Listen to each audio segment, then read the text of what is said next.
When we look at the Middle East today, we're confronted with this critical question: is a modern reformation of Islam actually possible? Western secular policymakers constantly assume that answer is yes.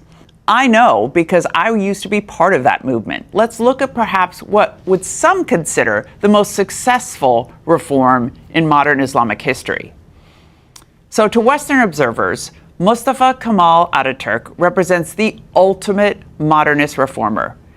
He was celebrated as the absolute gold standard of progress and secular enlightenment.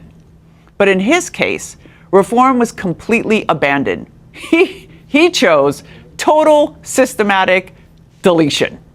Following the collapse of the Ottoman Empire in the early 20th century, Ataturk looked at this brutal geopolitical reality. He saw the overwhelming military and economic dominance of the Western world, and he studied why the Islamic Empire had fallen so far behind. And through his reading of history, he came to a conclusion. He decided the Islamic system was inherently not reformable. Surprise! To him, the rigidity of the text could not be managed, reinterpreted, or modernized if Turkey was going to survive as a modern sovereign nation state. First, he completely abolished the Ottoman Caliphate in 1924. Just think about that.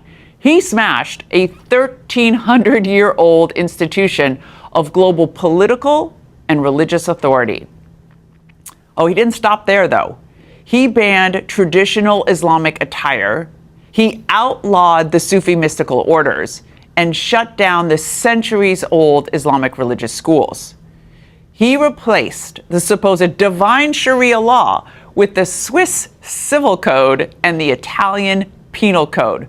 Can you imagine taking an Islamic country and governing it by the Swiss Civil Code and the Italian Penal Code?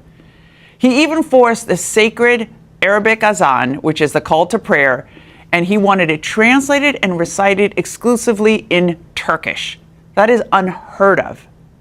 The system's internal reaction to this deletion was explosive.